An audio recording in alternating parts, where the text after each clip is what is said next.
Oi gente, tudo bem? No vídeo dessa semana a gente vai conversar sobre um assunto que eu recebi muitos e-mails para falar sobre isso e é um assunto bem delicado. É quando a insatisfação corporal da mãe passa para a filha.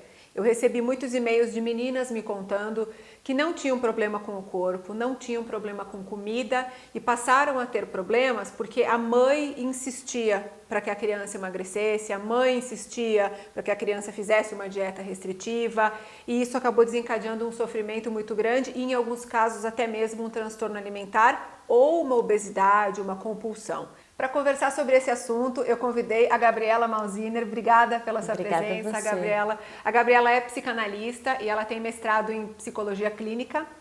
Gabriela, é um assunto muito delicado, né? Porque, veja, a insatisfação corporal da mãe causar um sofrimento e um problema no filho, né? E tenho certeza que a mãe jamais faz isso com essa intenção, é uma coisa completamente inconsciente, né?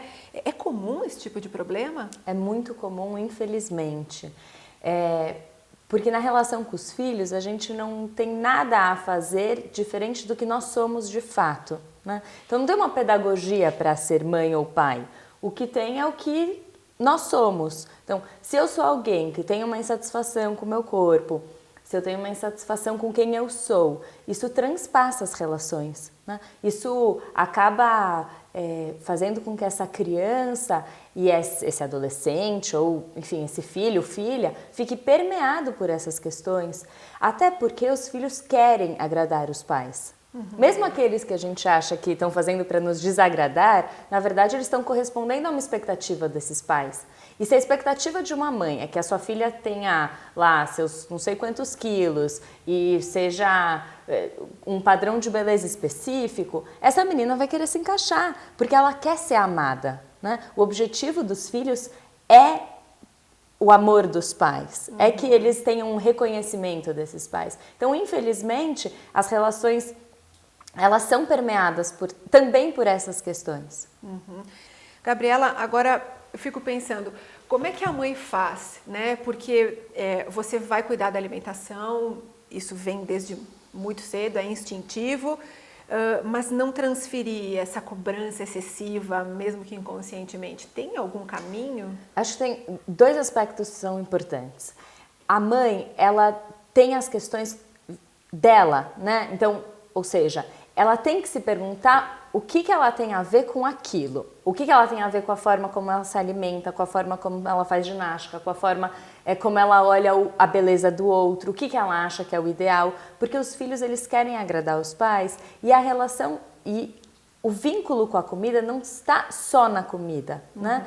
Porque a alimentação no humano, ela vem carregada de amor, de sentimentos, de prazer, de desprazer, de carinho, de afeto, de cuidado. A gente sempre fala, né, que no humano a mãe não oferece só o primeiro alimento lá, que é o leite. Ela oferece amor, carinho, conforto, cuidado, aconchego. O calor do Isso, corpo. é o contato. Então, você falou conforto, né? A gente percebe que a gente busca muito conforto na comida, né?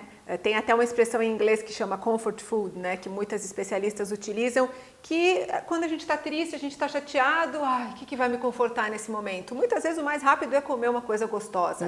Então a comida, ela está presente na nossa vida nesse sentido do conforto desde muito cedo. Por isso que a gente se sente assim, né? Sim, mas sabe que é importante a gente ampliar as possibilidades de resposta para as nossas perguntas? Então assim, eu estou desconfortável, o que eu faço com isso? Talvez em vez de eu atacar um bolo de chocolate, talvez o primeiro elemento que eu tenha que utilizar bom, estou desconfortável com o quê?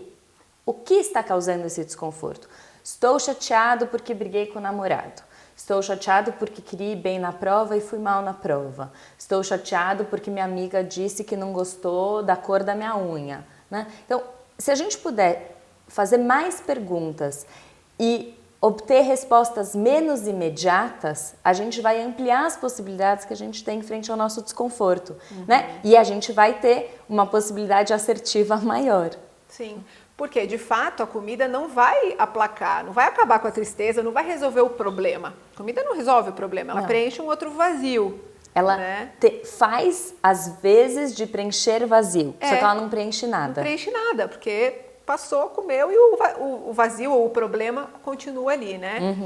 Então, quando a gente come, é isso que a gente precisa ter em mente. São várias coisas envolvidas. Então, quando você oferece uma alimentação ou cuida da alimentação do filho, a mãe também precisa pensar em todos esses aspectos. Sim, ela precisa pensar nos aspectos dela, né? Como é que é para ela oferecer essa comida? Será que ela tem alguma expectativa frente à alimentação do filho? Se a gente pega a alimentação, por exemplo, de bebês, né, que estão aí na introdução alimentar. Então, bom, na hora que eu vou oferecer para o meu filho uma papa, se ele não comer, o que significa isso para mim? Significa que eu vou me sentir uma mamãe? Significa que se ele não comer toda a papa que eu fiz, eu vou achar que eu não sei cozinhar direito? Então, essas questões também estão em jogo nessa relação, né? Não é só o alimento em si, não dá pra gente fazer um quadradinho e colocar assim, é só comida. Não, não é só comida, né? Porque no humano não é só comida, as coisas não são compartimentadas como a gente tenta fazer elas separadas. serem. Tem uma questão muito interessante, né? Que a gente quer que a criança coma tudo, como um sinal de que ela gostou da nossa comida e que criança bem nutrida tem que comer tudo. Mas a gente não precisa entender que a criança tem uma saciedade e respeitar também a vontade da criança? Os médicos costumam dizer que as crianças elas têm uma autorregulação interna, né? Que a gente tem que respeitar isso.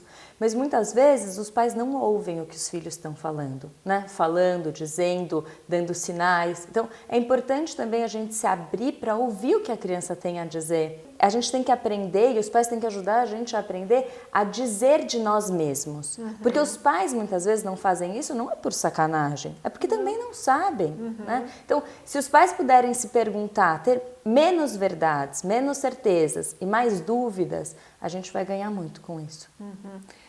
A mãe deve exigir que a filha emagreça? Cobrar um corpo, dizer você está gordinha, você precisa fazer regime? De forma nenhuma.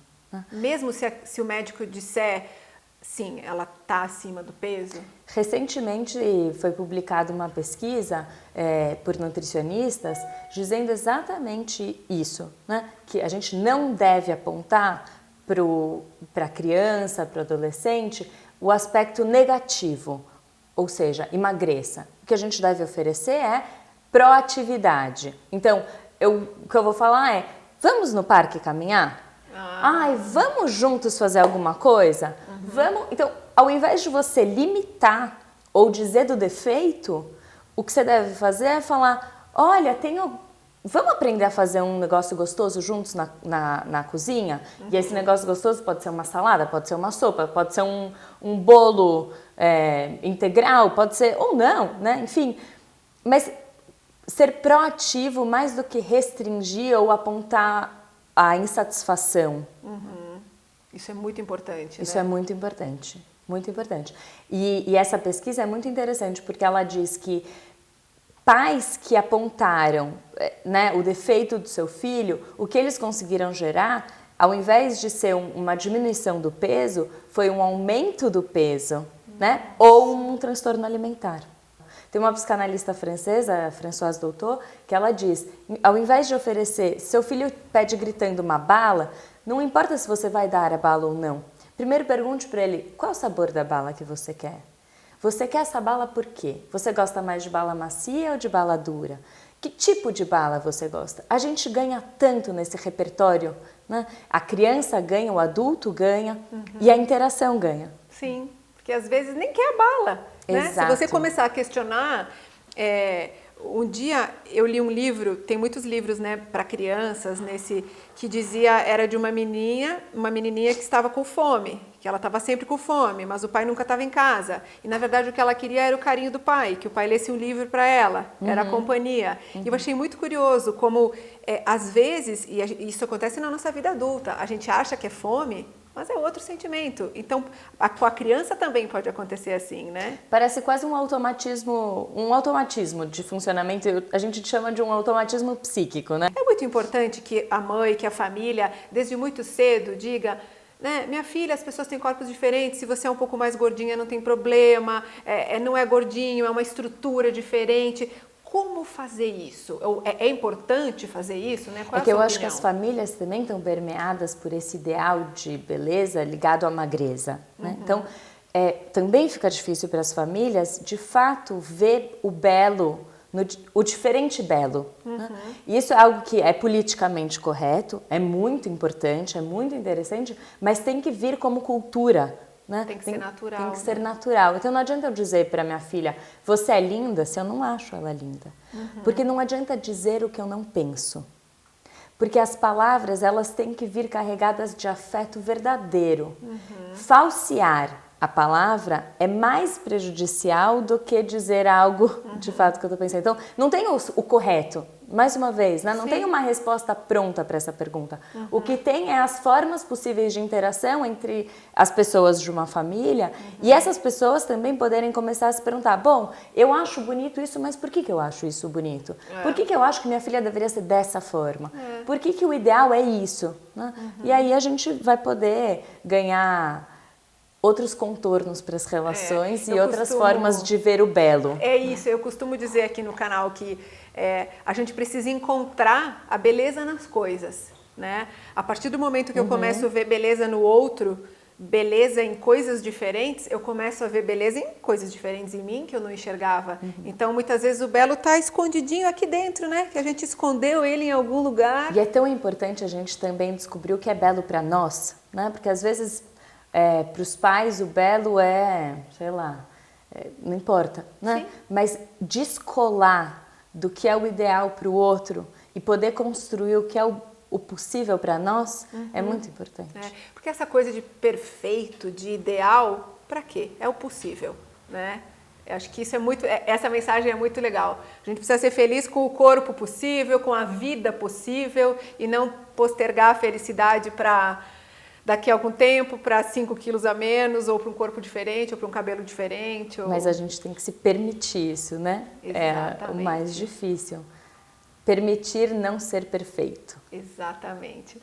Gabriela, obrigada, adorei. Muito obrigada. Tá congelada, tá um frio horroroso para quem não é de São Paulo, tá um frio medonho aqui em São Paulo. Gabriela, obrigada por ter vindo aqui conversar comigo hoje. Gente, muito obrigada e até a próxima semana com mais um vídeo. Um beijo grande.